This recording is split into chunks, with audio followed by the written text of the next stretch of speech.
Agradecemos la presencia de todos ustedes porque entendemos que dialogando y compartiendo se enriquece nuestra práctica. Si tienen preguntas acerca de los temas tratados, favor de anotarlas en el chat y las vamos a leer al final. En los casos que aplique, se tomará asistencia 2 veces durante la conferencia. Aparecerá un link en el chat. Estos links solo estarán disponibles por unos minutos. Sus maestros ya les tuvieron que haber indicado la asistencia para esta conversación y si es necesaria. Favor de no hacer preguntas acerca de las asistencias en el chat y conectarse y contactarse directamente con la sociedad de alumnos. En los anuncios, les recordamos que la asamblea de bienvenida será el próximo 1 de septiembre. Les haremos llegar más detalles en cuanto se acerque la fecha. Ese día anunciaremos los talleres que se impartirán durante el semestre. Siendo para nosotros muy importante el propósito de estas pláticas, leeremos un extracto del texto que las fundamenta. Hola, mucho gusto. Durante este año hemos recibido y escuchado hablar a voces cada vez más importantes, como lo han sido Escobedo Solís y Oru. Y este semestre tendremos la oportunidad de escuchar a Diego Borel de Tanat, Lanza Telier y Ambrosi Chegaray, y una ponente sorpresa que anunciaremos en algunas semanas. El día de hoy, dando inicio a la segunda parte del conversatorio, escucharemos a Pedro y Juana. Hace casi un año, cuando nació la idea del conversatorio de arquitectura y empezamos a curar a la selección de los ponentes, uno de los primeros nombres en salir a la conversación fue cuando mencioné el trabajo de Pedro y Juana. La historia de cómo descubrir la obra del despacho inició con un evento fortuito e inesperado en el MCA de Chicago hace unos años, con su proyecto en The Commons. Debo decir que las lámparas y vegetación me hicieron olvidar por unos minutos que afuera estábamos bajo cero y que de repente me sentí en México por un instante. Años después, durante una visita a Liga en la Ciudad de México, inicié un verano que autodenomino el verano de los ciclogramas. Con el Horizontes Nuestro en Liga y Oramarama en el MoMA PS1 en Nueva York, ambos de Pedro y Juana, y finalmente con Pickett's Charge de Mark Bradford en el Hirshhorn Museum en Washington, D.C. Pensando en las tres obras, tal vez fue una coincidencia que con el ciclograma de Mark Bradford pude entender un poco más la idea detrás de Pedro y Juana en sus impresionantes y célebres ciclograma. Bradford lleva y descontextualiza pinturas del siglo XIX de la Guerra Civil de Estados Unidos, revelando las texturas y complejidades que se esconden debajo de la superficie de la historia. El artista invita a reconsiderar la narrativa del presente cultural, social y político. Pedro y Juana llevan esos elementos llenos de tradición y memoria colectiva, como las increíbles hamacas de Mérida en el pabellón del PS1 y objetos comunes de la economía informal en una galería como los Liga, para reconsiderar la identidad nacional, mostrando lo compleja que es.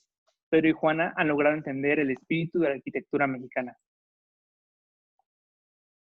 Gracias, Abraham. Ahora les presentaremos a nuestros ponentes. Pedro y Juana es un estudio fundado en la Ciudad de México por Ana Paula Ruiz Galindo y Meki Reus, que trabajan en una variedad de proyectos a través de distintas disciplinas.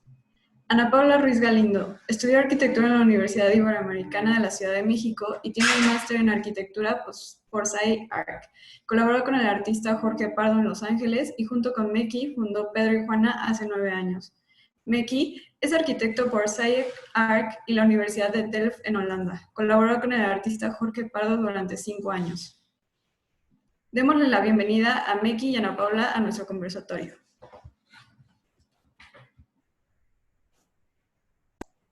Muchas gracias. Bueno, pues vamos a dar inicio a esta virtualidad. Bueno, yo soy Ana Paula, él es Meki, no nos llamamos ni Pedro ni Juana, pero queríamos platicar un poco de dónde viene, de dónde nace como esta idea de ser Pedro y Juana, que nos permite como una cierta flexibilidad de nuestra práctica y queríamos como hacer hincapié en que la arquitectura no se hace a través de un solo individuo, sino que es a través de un grupo y de una colaboración, proyectos. Entonces, de ahí nace esta idea de Pedro y Juana, que también a veces la podemos utilizar como una especie de alter ego. No siempre tenemos que ser nosotros. En ocasiones podemos mandar a Pedro y a Juana a hacer aquello que no nos gustaría hacer. Y también un poco porque Siegfried and Roy estaban tomados. Es nuestro chiste de los 80, que los conoce. Pero lo que Pedro Juana nos permite es que en un momento podemos ser cocineros o volvernos una guardería o ser diseñadores o ser artistas o ser realmente cualquier práctica y en cualquier momento podemos hacerlo.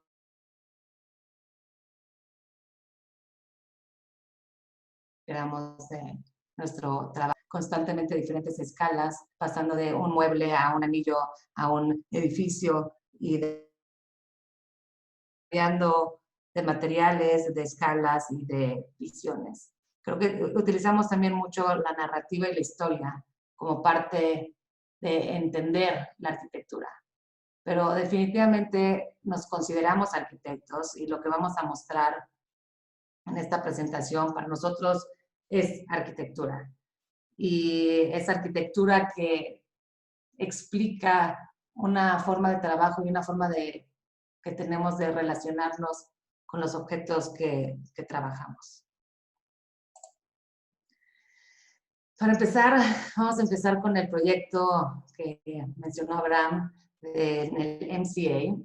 Ese fue en el 2015, en la primera Bienal de Arquitectura en Estados Unidos, que fue en Chicago. Y la Bienal tenía como un espacio central, no sé si alguno de ustedes fue o se ha ido a las siguientes que se han realizado, pero es en el Chicago Cultural Center, que es como quiero decir al norte, pero no estoy seguro, al sur de Millennium Park. Es un edificio muy grande y, bueno, nos invitaron especialmente a contribuir en un espacio que se llamaba Randolph Square dentro de ese espacio. Entonces, lo que primero hicimos fue tomar una escena de la película de Stanley Kubrick del 2001, Space Odyssey, donde llegan estos changos y se encuentran de pronto con un objeto extraño que está dentro de su hábitat. Y esto para nosotros representa como esa interacción entre el cuerpo y el objeto, o más bien, qué es lo que pasa cuando un objeto se presenta dentro de un contexto y es solamente historia. Bueno, más bien su significado se transforma y es solo forma, textura y color. ¿Y qué pasa cuando empieza una interacción entre el cuerpo y el objeto? Nos interesa mucho ese momento en que se encuentra la fuerza que tiene el objeto de atraer al otro, creando un espacio posible para relacionarse. ¿Y qué pasa cuando se separan estas dos cosas? ¿No? Cómo este objeto crea un significado cultural, cómo se traduce y cómo se vuelve parte de nuestro entender. Cómo tiempo y lugar influyen a cómo miramos e interactuamos con estos objetos. Dentro de nuestra investigación, volteamos a ver como diferentes proyectos que nos parecieran importantes y así fue como llegamos al CES Pompeya en Sao Paulo de la arquitecta Lina Bobardi, porque nos pareció un claro ejemplo de una especie, bueno, Randolph Square lo definieron como el living room of the city, ¿no? La sala de la ciudad. Entonces queríamos crear un espacio íntimo en un espacio público y pues, nos recordó a este espacio que creamos que es como estar en la sala de tu casa con una chimenea y crea un ambiente alucinante, donde la arquitectura y el mobiliario proveen un espacio para estar y socializar. Reaplicando la idea de un interior público y la relación entre cuerpos y objetos, dentro de un espacio victoriano como el Cultural Center de Chicago, que es que estamos mostrando en la imagen, decidimos escribirle una carta a Randolph Square, un medio que nos permitió formar una relación con Randolph, su historia y todos los actores que habían pasado por ahí. Entonces, enseguida, esta es la carta que le escribimos. Querido Randolph, ¿te acuerdas de cuando el Chicago Cultural Center era la biblioteca pública? ¿Te acuerdas de Randolph Square, al lado de la calle Randolph? ¿Te acuerdas de los stands de periódico dentro del Square, o prefieres llamarle plaza, que permitían a que la gente de Chicago leyera la última edición del periódico? Qué raro llamarle plaza, considerando que se encuentra al interior de un edificio. En fin. Randolph Square era el lugar a donde ir a leer las últimas noticias o solo a ver las fotos. Imagínate los encuentros sociales, discusiones políticas y los chismes de la mafia que sucedían dentro y fuera de la plaza. Más tarde se mudaron los libros y con ellos se fueron los stands de periódico, los chismes y las discusiones políticas. Su naturaleza empezó a cambiar. Junto con su infraestructura, el edificio progresaba. Se cerró el gas y se prendieron las luces eléctricas. Cuando el domo de cristal empezó a gotear, recibió un cascarón de concreto, state of the art. No más luz natural. A partir de este momento, todo dependería de la luz eléctrica. Los mosaicos empezaron a despegarse del piso, se discutió la idea de recubrirlo con vinil, pero ganó la alfombra. Luego llegó la luz fluorescente. No recuerdo si eso fue antes o después de la alfombra. Mi memoria es un poco borrosa, por lo tanto no confíes mucho en ella. En algún momento se decidió demoler el edificio, pero como fue construido por medio de un aumento al impuesto del 1% de los residentes de Chicago, los ciudadanos recordaron que el edificio les pertenecía y no lo permitieron. Hoy le llaman la sala de la ciudad, living room of the city. Imagínate algo íntimamente público. Se quitó la alfombra y relucieron los mosaicos. De pronto apareció la plaza completamente desnuda, con excepción de sus paredes y columnas cubiertas de mármol. Bastante moderno. Y al mismo tiempo algo romano, dentro de un edificio de excesos victorianos. Un montón de mesas extrañas, algunas provenientes de un bistró francés, algunas que parecen de la Edad Media, ocupan la plaza. No muy sala, a excepción de los bailes que suceden el último viernes de cada mes. El último rumor dicen que Randolph Square cambia de nuevo. Unos arquitectos quitarán la luz fluorescente de los plafones, reemplazándolas por una especie de telaraña triangular, de piola de donde van a suspenderse unas esferas blancas que recuerdan a los abortantes de gas de antaño. El sistema se manipula a mano por medio de empujar y jalar. La luz y su sombra se transforman, prometiendo una sensación de cambio durante el día. Las paredes romanas de mármol se vestirán de pintura griega, reconectándose con el plafón original y sus molduras. El espacio se volverá inestable, acercándose a un ideal de domesticidad en el espacio público. Existirán mecedoras que se mecerán, dándole un grado de autonomía al sentado. Sofás con los cuales te podrás acostar y mesas para estar parado. Finas transgresiones tipológicas que le guiñen a algo más. Todo esto se sumará a la conversación entre el cuerpo y el objeto, o tal vez solo entre el mobiliario y los ciudadanos de Chicago que lo utilizarán. Siempre tuyos, Pedro y Juana.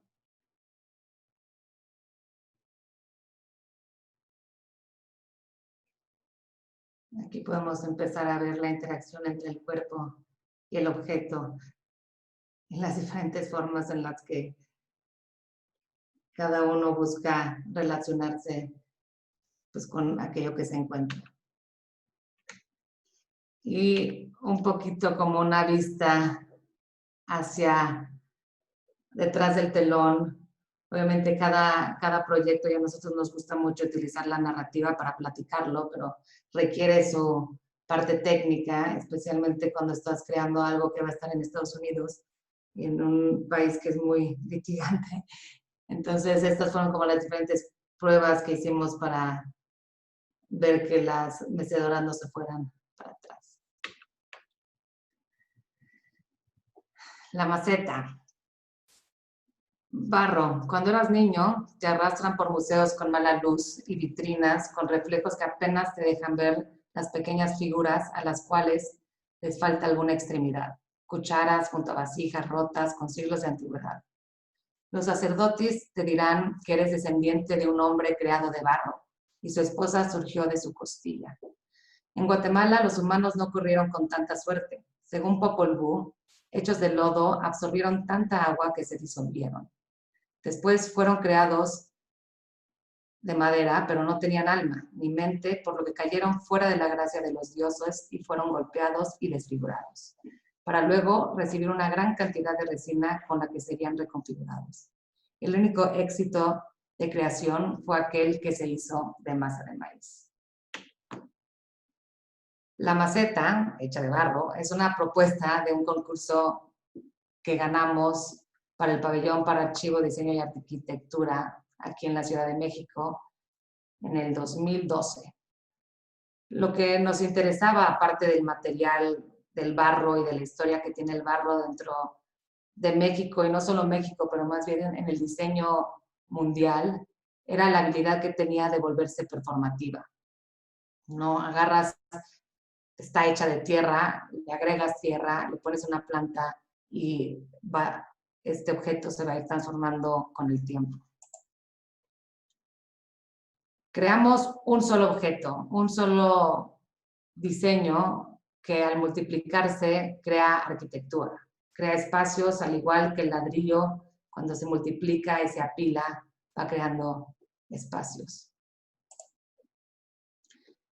Hecho de barro, el barro que existió durante siglos, que tiene diferentes connotaciones en diferentes civilizaciones. Tenemos un interés de ir un poquito más allá en la historia de qué representa cada material para las diferentes culturas. Nos parece muy importante como ir creando esas conexiones, ir creando nuestras propias relaciones con lo que creamos. Y bueno, por este proyecto tomamos unas fotos bastante padres del proceso de producción, que lo pueden ver aquí. El objeto crea un espacio interior en el exterior y que operó más bien como un anfiteatro. Entonces, el pabellón realmente fue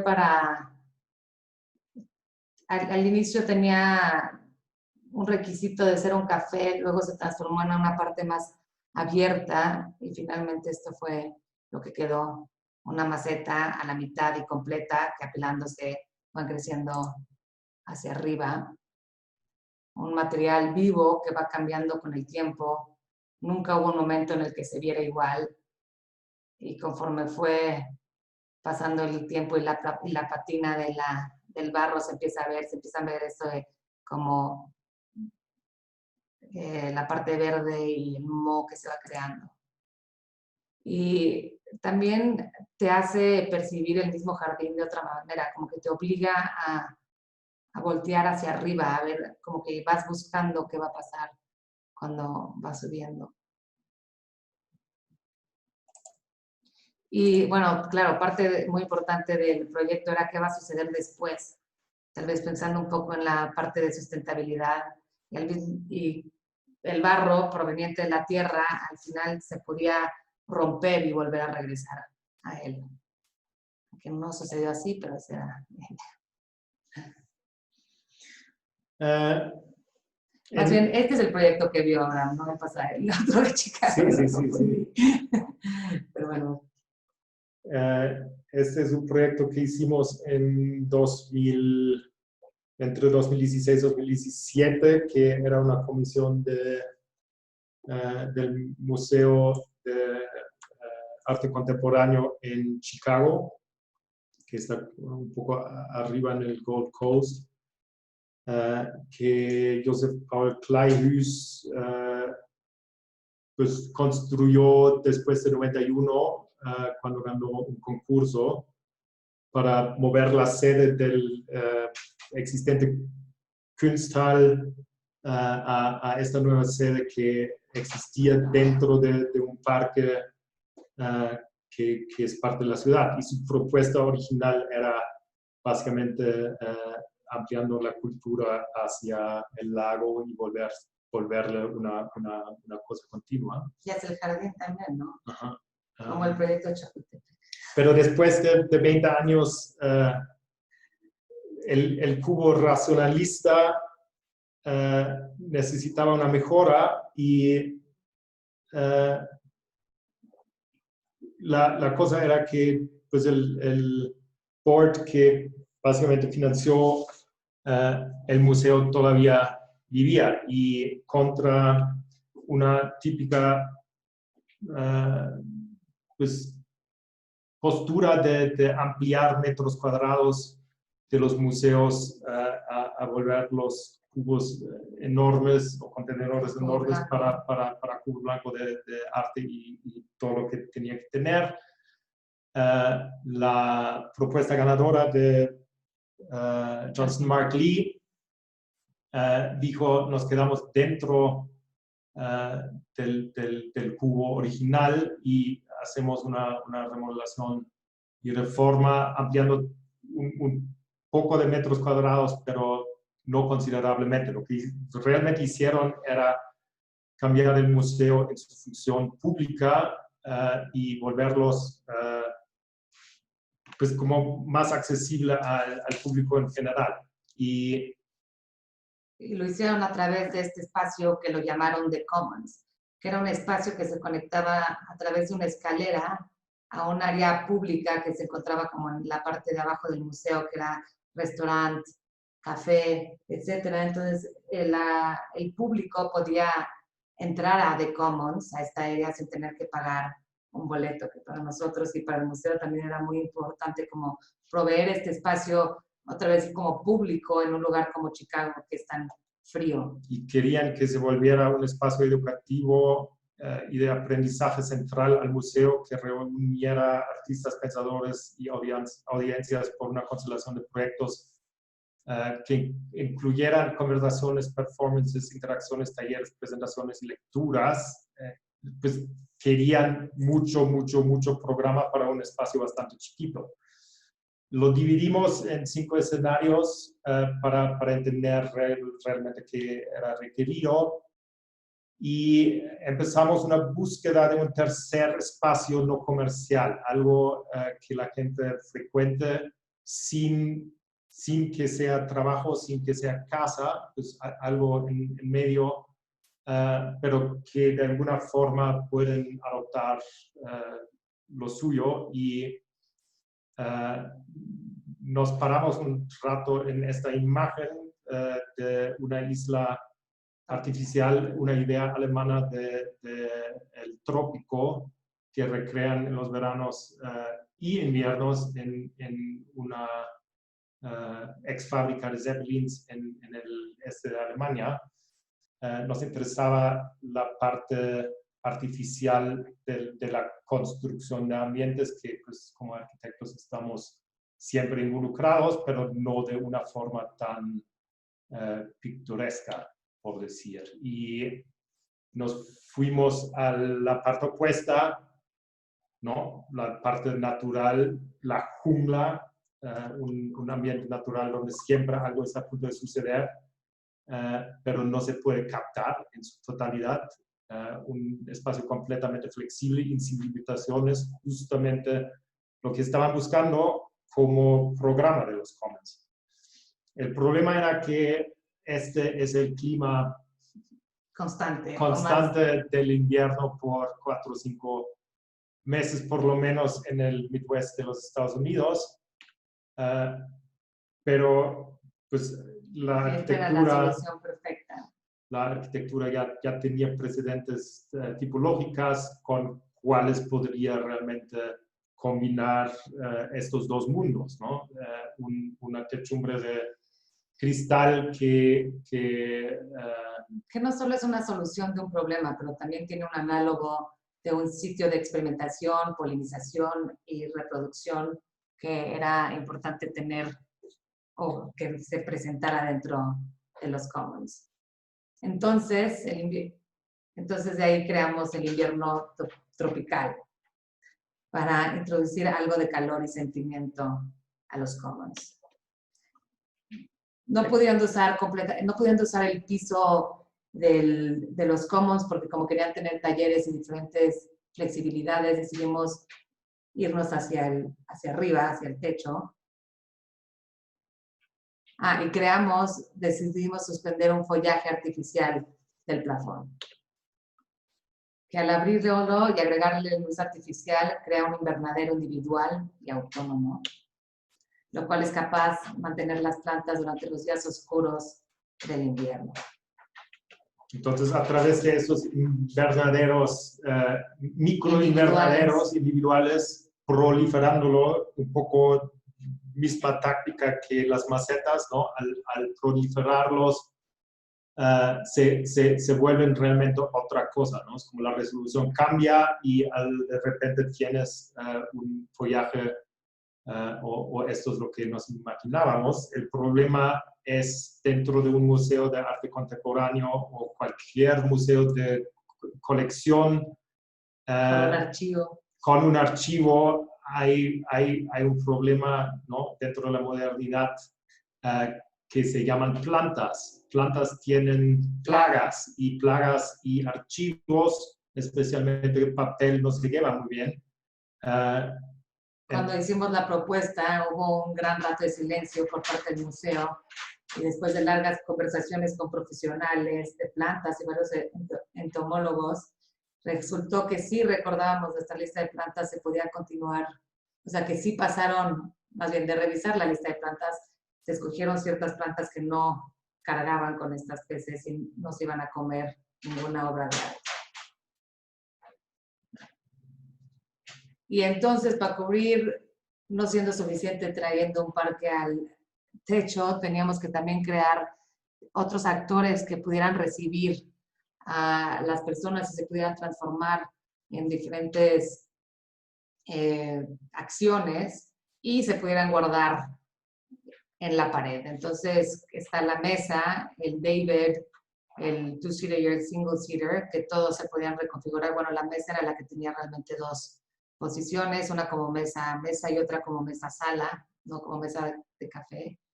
Y todo se podía doblar, volverse flat y colgarse dentro de las paredes. Así es nuestro proceso. Fabricamos muchas de nuestras cosas.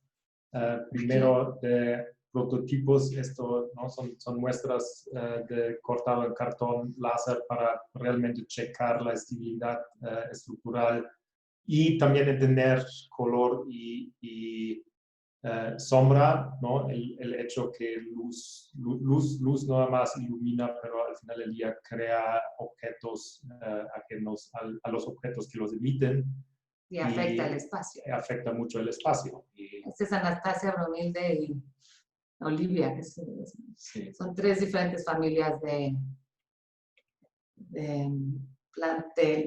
bueno, esos son más. Sí, ese era el prototipo. Y los curadores que estaban inspeccionando lo que les trajimos con su primera prueba de plantas, porque pues el tema era que alguien tenía que mantenerlas durante la vida de ese espacio, un jardinero de tiempo completo. Entonces, parte de nuestro presupuesto tuvo que incluir el mantenimiento que iba a mantener a este jardín durante los 5 años, porque esta propuesta se supone que a los 5 años van a invitar a un nuevo artista o arquitecto a participar en hacer algo en los Commons, que de hecho es este año, ¿no?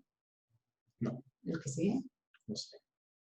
Bueno, aquí está también otra vez como una prueba de luz para ver qué tanto necesitábamos meter otra luz que no fuera únicamente saliendo de nuestras lámparas. Y aquí asomándose a la parte de abajo que les mencionaba que era el café y lo que Johnston y Markley le llamaban como la calle, ¿no? Que era un espacio completamente público donde no tienes que pasar ninguna taquilla para entrar y llegar a los Commons. Sí, el Commons y esta parte de abajo estaban básicamente extricados del museo mismo y se volvieron un espacio público de tiempo completo. Así se veía el follaje.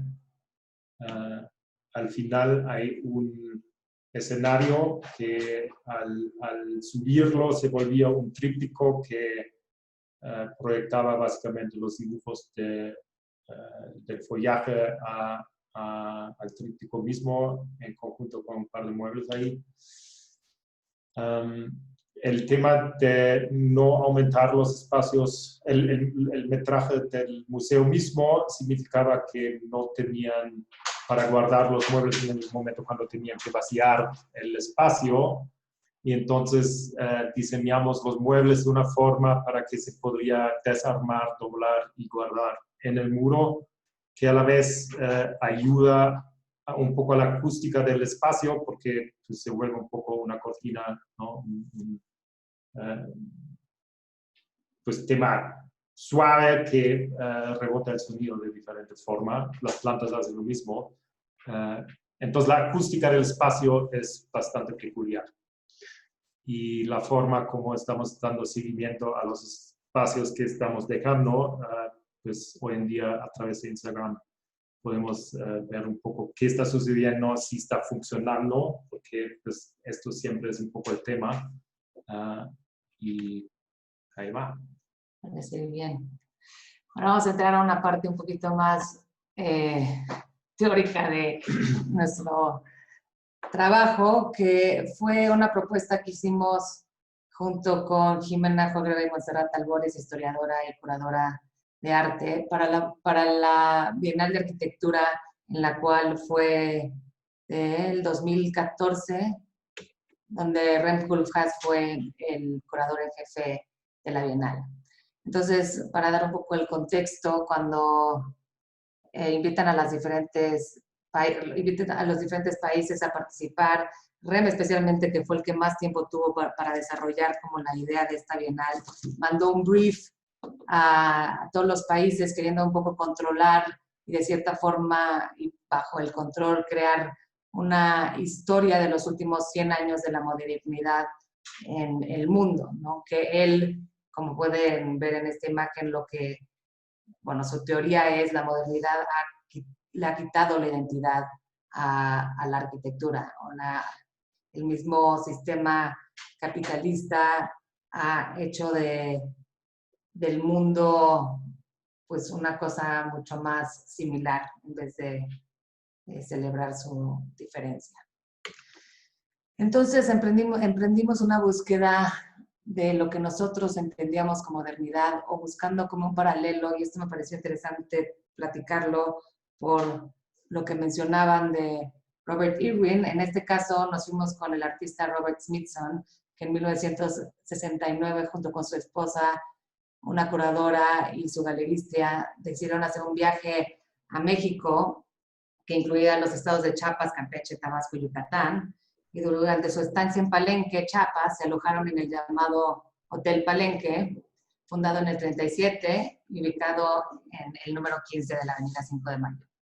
3 años más tarde, en el 72, Smithson dio una plática, conocida hoy como su trabajo de Hotel Palenque, a estudiantes de arquitectura en la Universidad de Utah, quienes, esperando ser aleccionados sobre el sitio arqueológico de Palenque, recibieron en su lugar una mezcla de análisis arquitectónico y arqueológico del hotel en donde Smithson se había hospedado. En el hotel, en renovación durante su visita, coexisten edificios que estaban siendo parcialmente derruidos y construidos. Una suerte de prueba y error en la cual las edificaciones, nuevas y viejas, parecían entremezclarse, perderse una en la otra y anularse mutuamente, generando un estado en donde el ejercicio arquitectónico se expandía en el tiempo. Smithson pasa tardes enteras meditando esta perpetua transición, la cual denominó desarquitecturización, y aseguró daba como resultado una estructura sin centro e indiferenciada. Tanto el método constructivo como la estructura que describe pueden ampliarse hasta proponer no solamente una lectura del edificio, sino una lectura de la modernidad. En este escrito estamos mezclando mucho las palabras de Smithson junto con las nuestras, como queriendo crear un entendimiento de lo que para nosotros es la modernidad. A través de una presentación de diapositivas del sitio, y esto es lo que se muestra en las fotos de los libros, construyó una revisión por ausencia de las ruinas de Palenque, los templos, los observatorios mayas y otras maravillas construidas por los indios antes de la llegada de los españoles. Develó al mismo tiempo prácticas culturales de México, como la milpa, un espíritu constructivo maya vigente y un temperamento mexicano. Al hacer una revisión detallada de la edificación, inventó una narración de la modernidad que no señalaba a Occidente como origen. Una modernidad ubicua ya inventada en Hotel Palenque y reinventada en la pirámide prehispánica. Tanto el método constructivo como la estructura que describe pueden ampliarse hasta proponer no solamente una lectura del edificio, sino una lectura de la modernidad. Pabellón México, estamos entrando a nuestra propuesta, es entonces un sistema que a través de varios actores descritos más adelante propone la modernidad como operación y localiza el problema de la arquitectura como estrategia. En Pabellón México, las nociones de fundamentos y absorción de la modernidad planteadas por Koolhaas se invierten y encuentran múltiples puntos de partida. En lo que sigue, el texto de Smithson y nuestras palabras se entrelazan. Este pabellón empieza en la selva tropical. Comienza con la pirámide y continúa con su relectura. Es un ejercicio para narrar una modernidad que disemina el centro y se aventura a tomar como posible modelo a la arquitectura prehispánica. Es ahí donde se reinventa la modernidad y donde el sistema de jerarquías planteado por Occidente se desestabiliza. Una modernidad que se entrelaza como serpiente, que apila y espera, que vuelve visible el tiempo de la arquitectura, que se construye por fachadas encima de fachadas, que se superponen a fachadas, y en la que sus edificaciones son una suerte de maravillas geológicas, creadas por el hombre. Una modernidad que del vaivén del futuro al pasado rompe la linealidad histórica y genera una pausa en la cual están a punto de ocurrir las cosas, en la cual las cosas están a punto de ocurrir.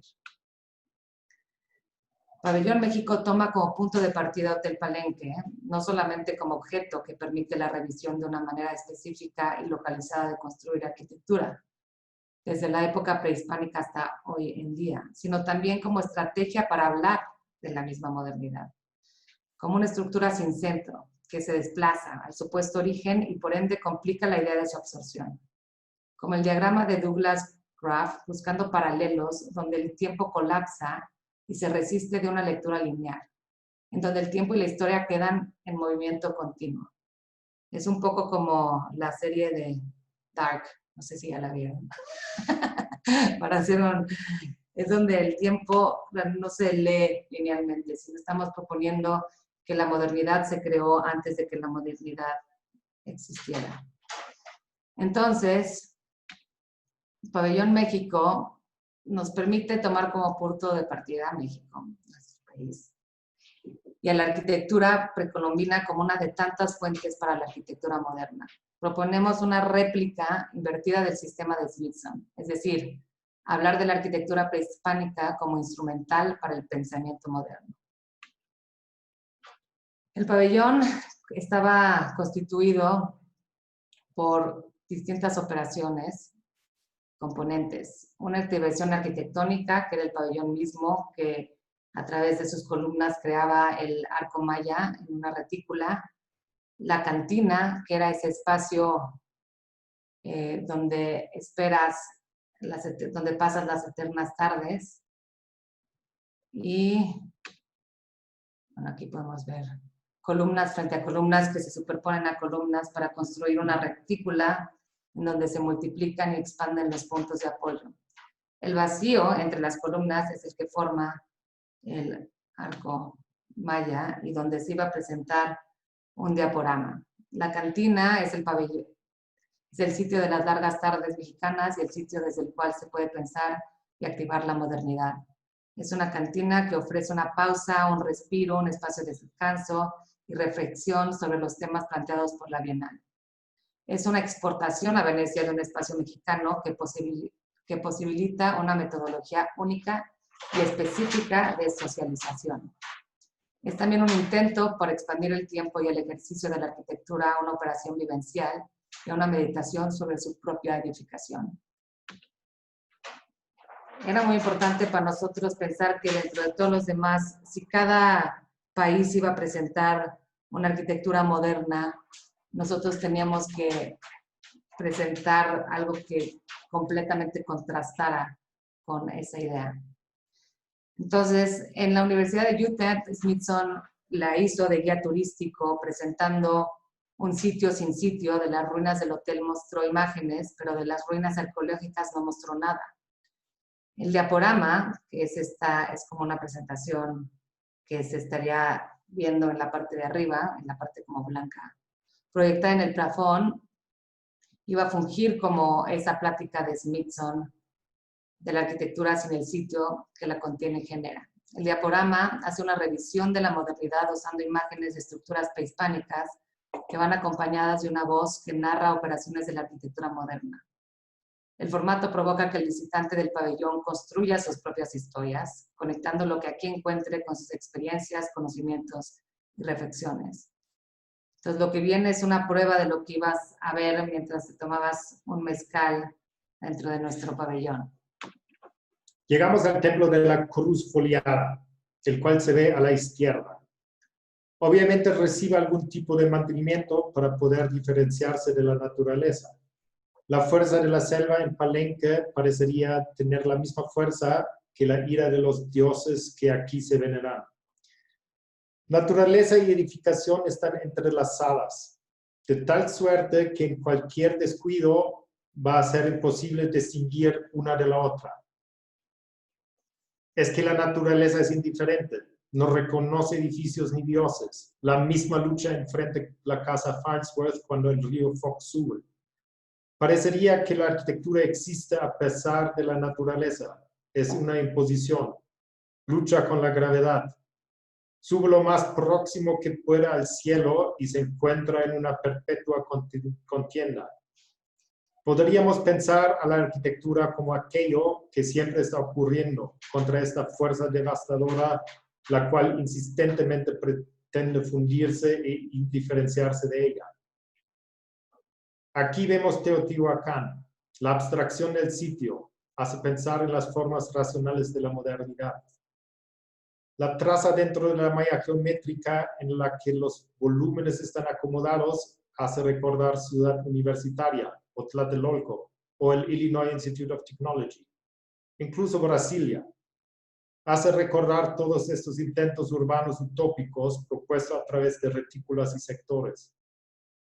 Aquí también aparecen ejes lineales de composición. El que conecta todo se llama Calzada de los Muertos. Es interesante la falta de simetría ante un eje tan potente. Parecería un gesto paralelo al intento de las vanguardias europeas por desaparecer el centro. Aunque si se fijan, impacta más la monumentalidad del vacío y da la impresión de que es el que define todo. Es en ese vacío en el que todos nos movemos. Ahí se puede ver la poética del paseo arquitectónico. Con la noción de la relatividad del tiempo apareció la idea del espacio fluido y dinámico, ideas que se materializaron a través de elementos industriales. Esta imagen nos obliga a pensar en edificaciones que se despegan del piso, como los prismas que se erigen en el punto más alto, forzando nuestra mirada a alturas, al igual que un rascacielos. Es un monumento al progreso, un monumento donde la ciudad pide a gritos más vivienda, edificios que albergan a miles de habitantes.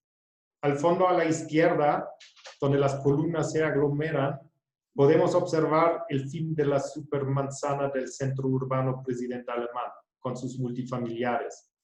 Los espacios sociales empiezan ahí en el apilamiento de piedras en primer plano y continúan hasta llegar a los servicios escolares. Imaginen los bloques de concreto que zigzaguean en diagonal cual serpiente por el terreno. Los bloques levantados por pilotes van inventando plazas para distintas actividades. En una de ellas, si no fuera por el fuerte sol y el desuso, se alcanzaría a ver a la alberca, cerrada por falta de seguridad y la pérdida de la convivencia comunitaria. El tema es, perdimos este concurso, como suele suceder en la arquitectura, porque concursos están para perderse. Pero seguimos trabajando con Montserrat Albores en una exhibición en el Hessel Museum, el CCS que está en Upstate New York. Y reinsertamos para como una exposición que estaba más o menos en el mismo tema, un pabellón. Bueno, la exposición la creó Montserrat pensando en el mismo tema y se llamaba en este caso Hotel Palenque no está en Yucatán, como haciendo también un poco una broma hacia la idea que tienen los americanos de dónde están las cosas en México. Y estábamos generando un bosque de columnas al centro, no centro de la exhibición. Era un espacio donde podías pasar horas creando pláticas, discusiones o simplemente estando. En este caso en particular se iba a desarrollar una plática de varios curadores, entonces también queríamos, bueno, estábamos un poco buscando romper esta jerarquía de una persona presentando siempre al frente y todos escuchando, partiendo de la misma idea de Robert Smithson de que no existiera nunca un centro. Entonces fue también un poco un reto de cómo le haces para sí tener una plática donde estés escuchando a una persona, pero al mismo tiempo como que romper el espacio. Y lo mismo pasa con las columnas que no toman en cuenta la existencia del museo y simplemente como que se estampan o continúan sin ponerle atención a lo que ya existía. Estas columnas, necesitábamos dos tipos de columnas, más bien teníamos la columna sólida y creamos la que es únicamente de hilo para poder tener más visión. Y era un presupuesto reducido, entonces buscamos materiales que pudiéramos utilizar. En este caso fue el cartón. Y pues como sucede con todo, cada pieza te va determinando también el diseño. Entonces las piezas de cartón vienen de 240 por 120 y tuvimos que hacer estos pequeños como triángulos para que no nada más le diera más fuerza a la estructura, pero porque si no, no podíamos, o sea, no nos alcanzaba para una cara completa. Y para que se den una idea del... Ah, claro, es algo que producimos en México, se pintó y estaba hecho para que se armara en Estados Unidos, entonces todo iba como origami. Del lado derecho está todo el stock de material y aquí pueden empezar a ver la escala de estas Columnotas. columnas, estaban bastante grandes y aquí ya en su estado en el Museo Hessel. Se dio como una especie de crecimiento tropical, una especie de maravilla geológica creada por el hombre. Tenemos que cerrar la ventana que viene una lluvia tremenda. Para diferenciarnos del museo existente, se pusieron televisiones en varios lugares para que pudieran cada quien ver desde donde estuviera la presentación del ponente, y la mesa era como esta especie de serpiente que se iba moviendo y las columnas iban pasando inclusive a través de las mesas. Y por más que intentamos romper la jerarquía, pueden ver que todos están volteando a ver al mismo lugar porque simplemente no nos dejaron cambiar el formato de la presentación.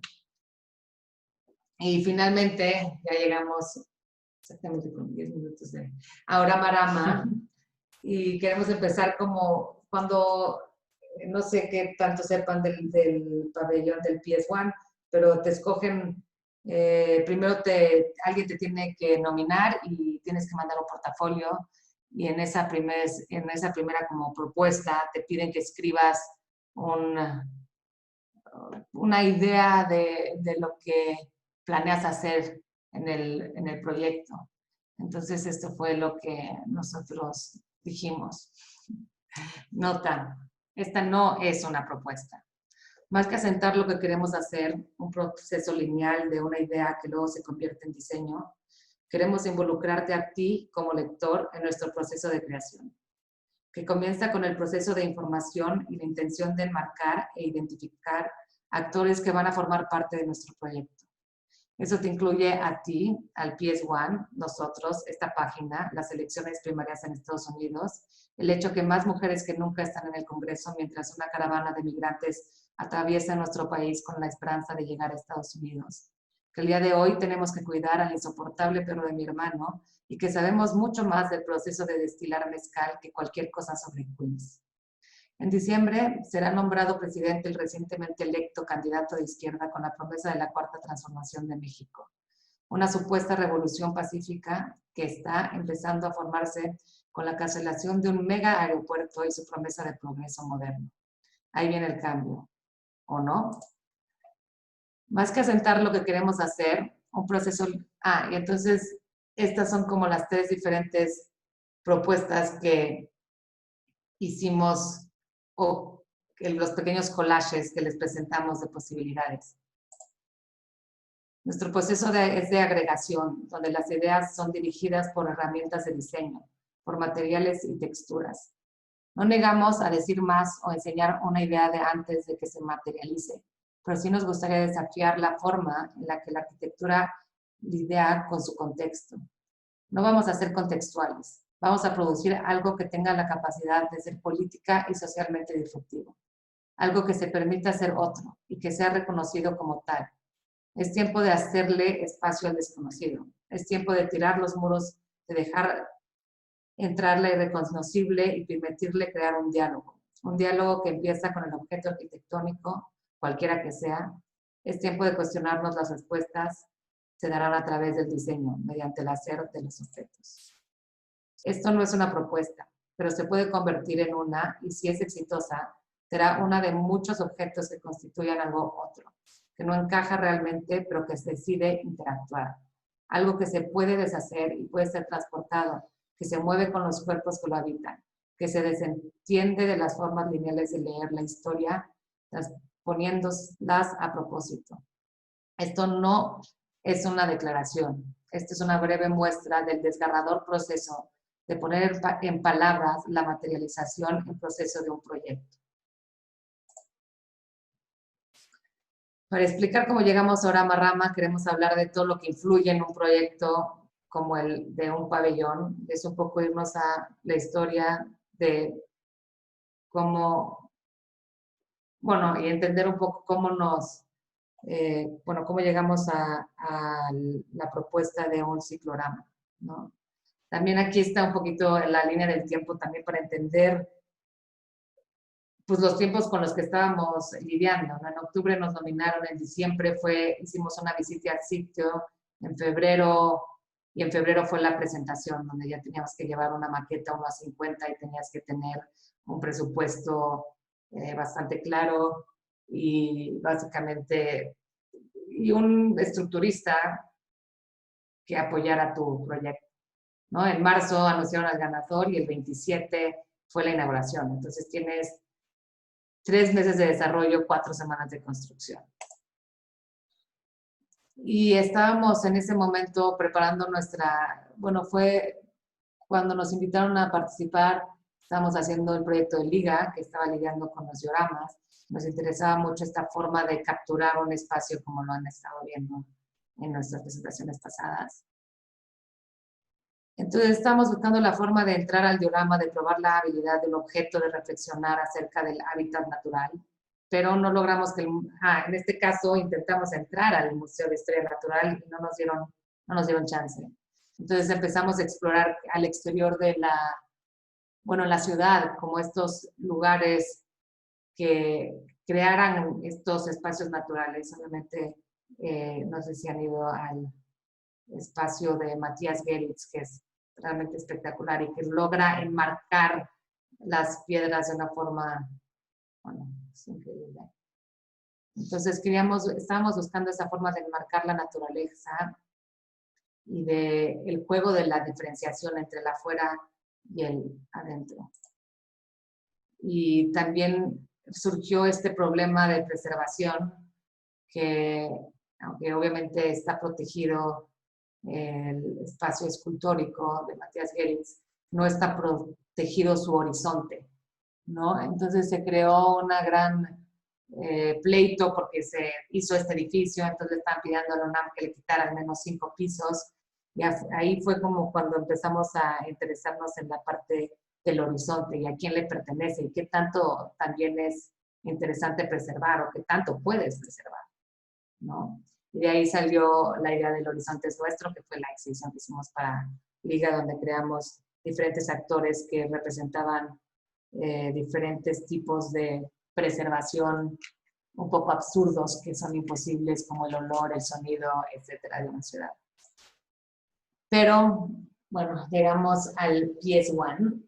Que tiene su propia historia, 20 años de pabellones.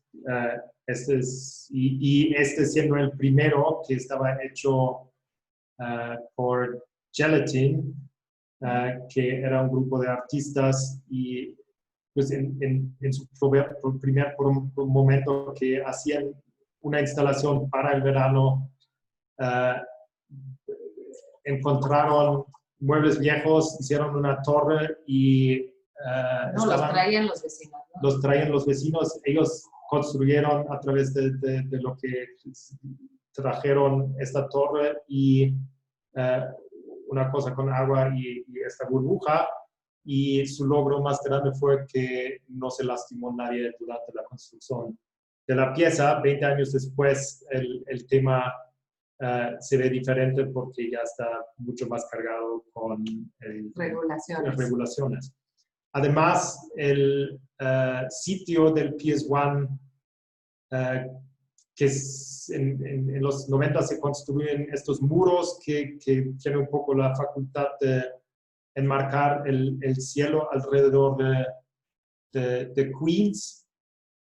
Pero al igual que en el espacio escultórico les ganaron los edificios y ya no puedes tener ese mismo horizonte que antes. Y para realmente proponer algo pues inmersivo, algo en cual podrías realmente volver ajeno al lugar, le aventamos el desierto de Sonora, que realmente no funcionaba, ¿no? Es como el marco de los muros se perdió con los edificios que estaban invadiendo el cielo. Y entonces, en nuestra como búsqueda, llegamos a la conclusión que la única forma de realmente poder hacer algo inmersivo significaba montarnos encima de los muros y volverlo un tema más pictorial, que a la vez,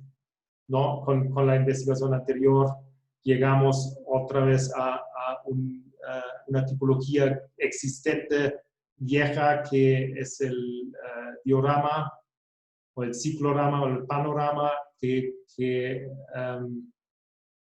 era un poco como la primera realidad virtual, al pintar dentro de una rotunda un paisaje enorme que pues, presentaba ciertos eventos históricos o paisajes o cosas, y a la vez el humano que se podía subir a una plataforma y tener realmente el panorama enfrente de él. Esto no existía antes de los aviones, de los temas de subirse a las montañas y tener como esta vista completa. Y no existía para todos. Es la primera vez que se lleva como a un espacio urbano, un espacio foráneo, lejano, no tan conocido. Y obviamente volviendo al tema del paisaje fake o de cómo podemos como mezclar estas dos. Y de ahí salió el ciclorama, Teoramarama, pensando también en el contexto. Esto es Queens, y lo más lejano, lo más foráneo que pudimos encontrar era una selva. No nos interesaba conquistar, extraer, recomponerla, pero nos interesaba llevarla a Queens, una muestra, una reliquia tal vez de una idea de paisaje no explorado. Queríamos llevar algo más salvaje, pero al mismo tiempo este espacio salvaje venía del internet, porque no era un espacio que pudieras determinar, eran puras imágenes que encontramos en internet y que hicimos un collage con estas. Pues era otra vez el non-sitio que a través de ¿no? varias pues maneras de cómo promoverlo, en este caso a través de un dibujo, lo reintegrábamos en ese ciclorama. Entonces, eso fue un poco el primer elemento que teníamos que resolver porque era la parte más tardado. Imprimirlo en los Estados Unidos nos hubiera costado todo el presupuesto. En México, de hecho en Querétaro, se pudo y pues lo llevamos impreso porque era posible de México a los Estados Unidos. Por eso quería decir que nos teníamos que quedar dentro de esta retícula. Entonces, estaba compuesto de 3 diferentes elementos: el andamio, el ciclorama y el dimensional lumber, que es pues, piezas de madera que se encuentran, bueno, que las puedes comprar off the shelf en Estados Unidos. Pues era un poco el tema de sustentabilidad. Un pabellón dura 9 semanas y después todo se tiene que regresar o volver a la basura, y nosotros dijimos, bueno, Nueva York está lleno con andamios, usamos esto como el material principal estructural. El andamio es de discrete number lengths, entonces con un programa en Grasshopper le hicimos básicamente círculos óptimos para poder calcularlo. Esa es un poco la parte técnica. El andamio se puede construir en muy poco tiempo. El diorama era de 30 metros de diámetro y 2 metros de altura y se construyó en 10 días. Y teníamos una semana para desmantelarlo. Entonces, esto era un poco el tema para la decisión de tomar ese material constructivo, y ahí ya ven una parte terminada. Y ahí estaba también el taller que tuvimos que crear de voluntarios para poder hacer el resto. Nosotros trabajamos durante mientras se iba subiendo los andamios, íbamos haciendo los módulos de madera que consistían en uno grande y uno chico, y así se fue pues construyendo. Los requisitos, un poco el programa era agua, sombra y un ambiente inmersivo, y entonces el tema de la sombra fue, pues normalmente pones un techo, pero en nuestro caso decidimos, si el muro es suficientemente alto, nos da suficiente sombra durante las horas que se requieren realmente dentro del patio. Ahí está la sombra, sí da sombra, y una cascada que no puede faltar en cualquier selva tropical. Con su diorama, con una base de hamacas.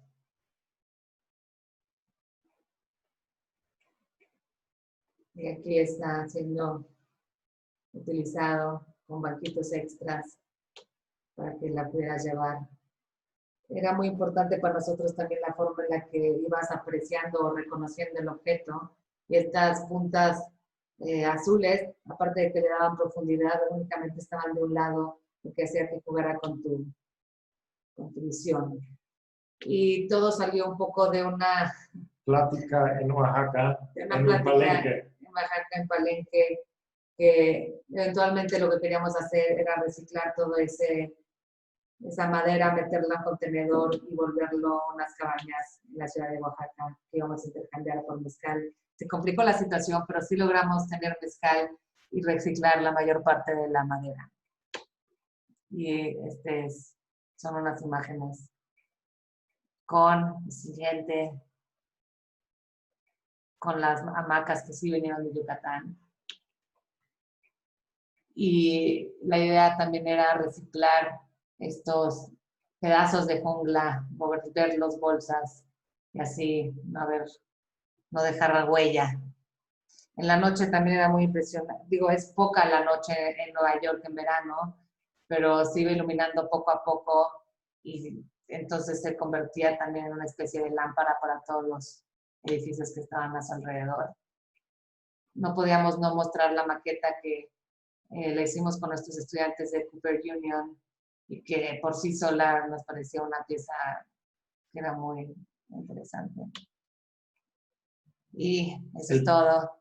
Muchas gracias. El primer ganador del PS1 fue... Para el Young Architects Program, tenía 92 años en su momento. Philip Johnson. Gracias. Perdón, nos pasamos un poco de tiempo, pero eso es todo. Qué triste, no hay aplausos. Alguien, uno. Muy bien. Muchas gracias. Vamos a pasar a la sesión de preguntas. Bueno, la primera pregunta es... Gracias. ¿Qué los llevó a tomar estas vertientes en su práctica? Es decir, como toda esta, pues sí, o sea, como divergencia de la práctica llamada común. O sea, de edificios o sería, digo, bueno, sí. saber. Sí, de edificios. Pues parte, la verdad, es un poco suerte y parte es pues nuestro interés. Creo que cuando estás buscando hacer nuevas cosas, o más bien, creo que vas creando tu propio entendimiento de lo que es arquitectura. Entonces, desde que ganamos el pabellón de archivo, la verdad nos han salido nuevas propuestas que no necesariamente son de edificios, pero de algo que en lo que podemos experimentar. Y la verdad siempre intentamos como ver la manera de darle la vuelta a tal vez a una pregunta que se podría resolver como fácilmente. Nos complicamos la vida, ¿no? En otras palabras. Pues sí. Y sobre, bueno, como estos procesos, ¿cuál es la parte que más disfrutan del proceso de abstracción de elementos para un proyecto o propuesta? Durante todo el proceso de la ideación hasta concluirlo. Sí. Pues tal vez ¿Qué al es lo que principio más es lo disfrutan? más... Todo duele. Desde el principio hasta el final. El final ya lo disfrutas. No, disfrutas más cuando estás creando la idea.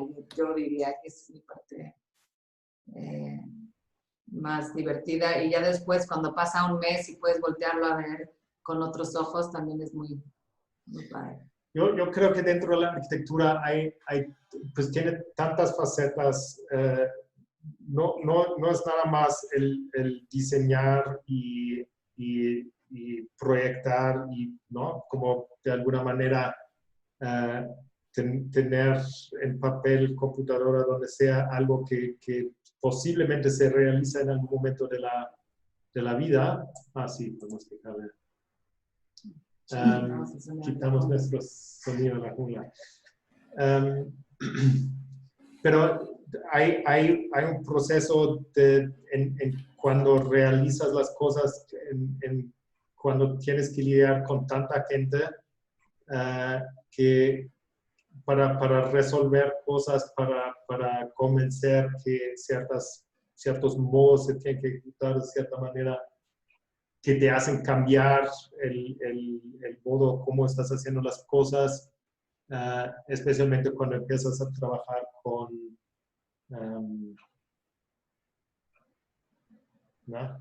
Carpinteros, herreros, pues gente que tiene otras ideas y una experiencia de cómo hacer las cosas. Y al final del día estás aprendiendo todo el tiempo de tu alrededor. Entonces, yo creo que, ¿no? Esto es una cara. Una faceta divertida, definitivamente. Sí. Los prototipos. Hay varios momentos, no podemos escoger uno. Todo duele. Y esta pregunta es para Meki. ¿Cómo ha sido tu proceso de entender la arquitectura mexicana y de expresarte a través de ella con la obra de Pedro y Juana? Pues, ¿por qué no preguntan a Pedro y Juana? Es como, sí, Sí. Es el acercamiento a distintas culturas y pues enfrentarte y pues volverte inmerso dentro de ellas es necesario para sobrevivir. Entonces, yo creo que la arquitectura nada más es un componente al lado. Es realmente la vida mexicana que es mucho más potente en ese aspecto. Y no sé, ¿existe una arquitectura mexicana? Sí. Esa es la pregunta que tendremos que hacer al que lo hizo. Muy bien. Bueno, observamos que dentro de sus proyectos integran mucho el paisaje. ¿Qué representa esta integración para ustedes? O sea, ¿qué lugar tiene en su trabajo? Bueno, yo no entendería ninguna arquitectura sin el paisaje, para empezar. No, creo que es, siempre existe un contexto que tiene naturaleza y creo que es una parte sumamente importante de la arquitectura, también cómo la encuadras, cómo se forma parte de los espacios en los que vas a vivir. No sé, este momento de pandemia en el que nos hemos estado muy internos o mucho en el interior, como que lo que más añoramos es ese espacio exterior. Y yo creo que siempre hay formas de integrarlo al proyecto y de que forme parte de tu... Y cierta resistencia hacia conceptos definidos de fronteras, ¿no? Es como dentro de la arquitectura existe mucho el tema que es dentro, que es fuera. Al final el día da un poco igual porque la pregunta es cómo se relacionan una con la otra. Y dentro de esto no es nada más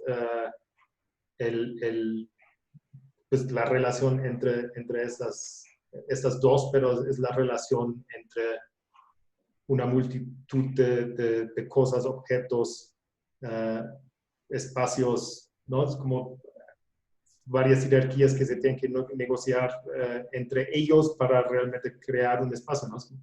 ¿Quién tenía la idea cómo debería que ser un departamento, ¿no? Es como quién tenía la idea de tener un baño de cierta forma integrado.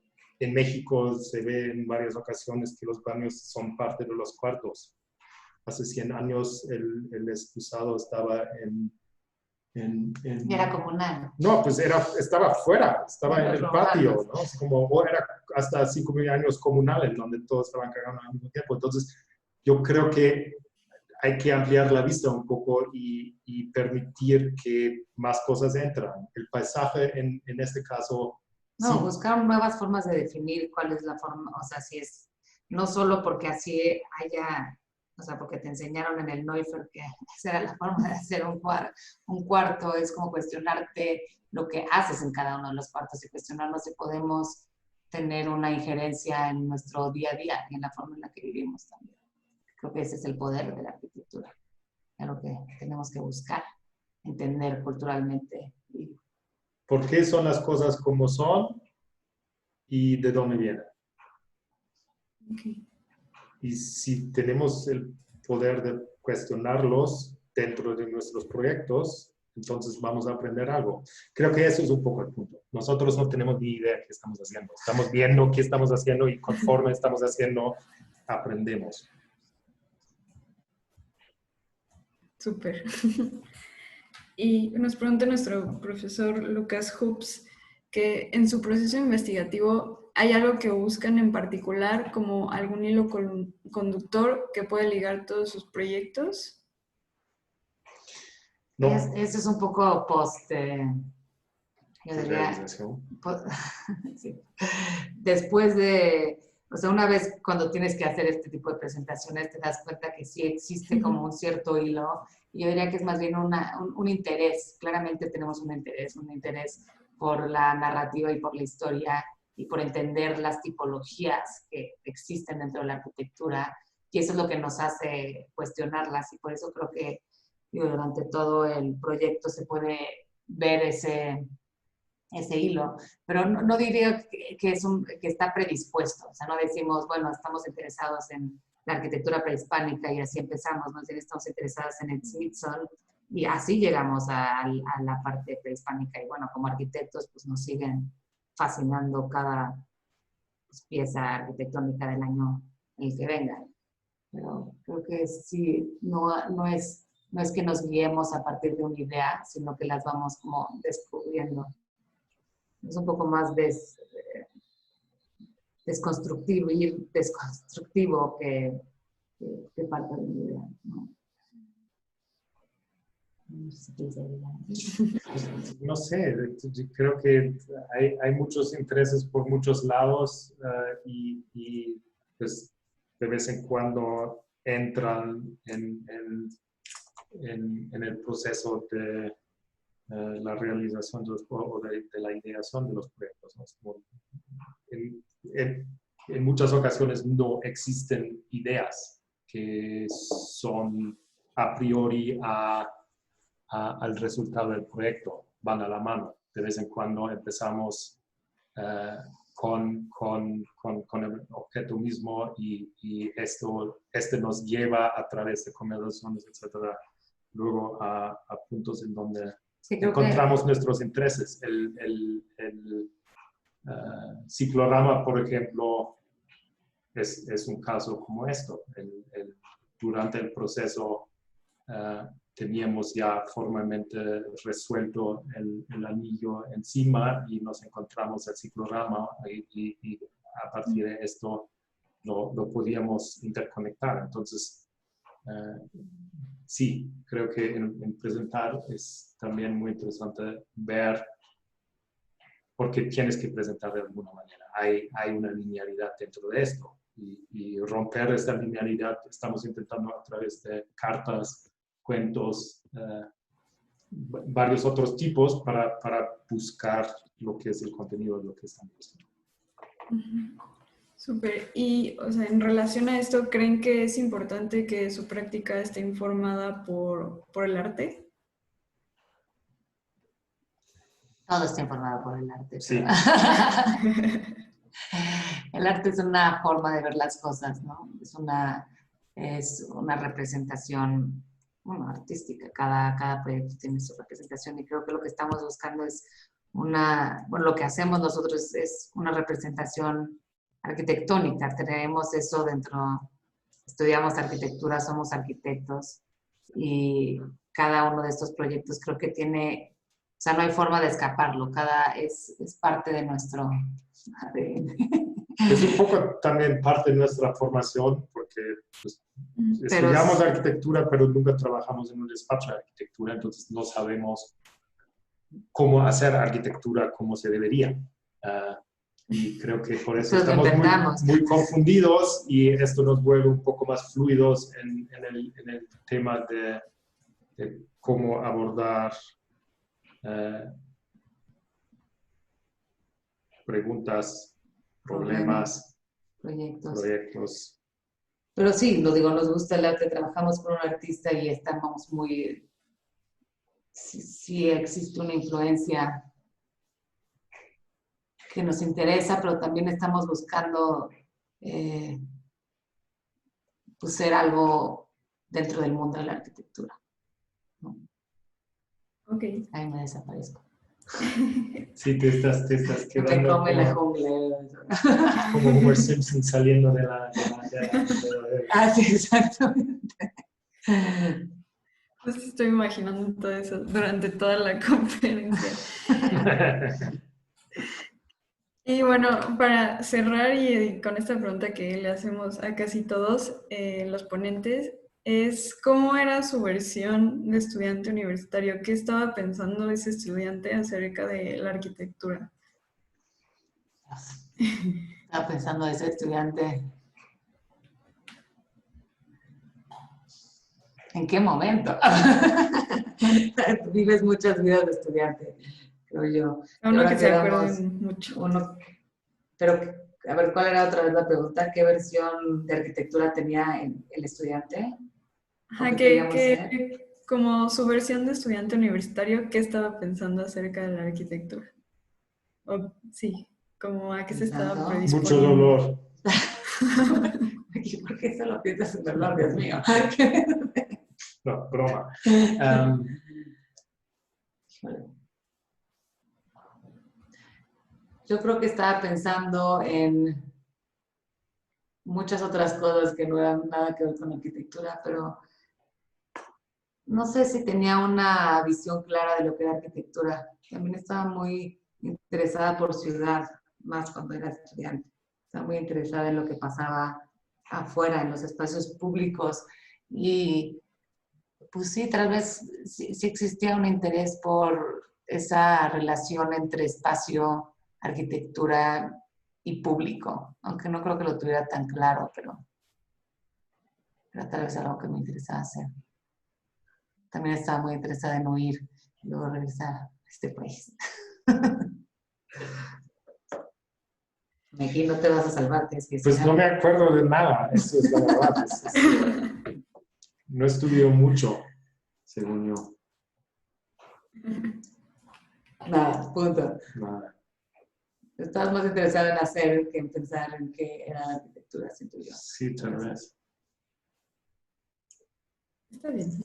Gracias. Gracias. No comment. Pues gracias por invitarnos.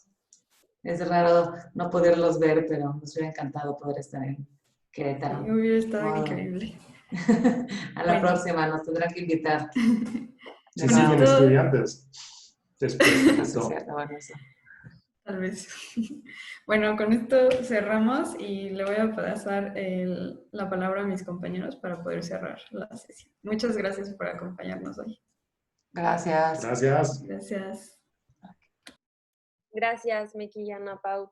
Estoy encantada con toda su trayectoria y con sus experiencias. Estoy segura que todos los demás compañeros también están igual.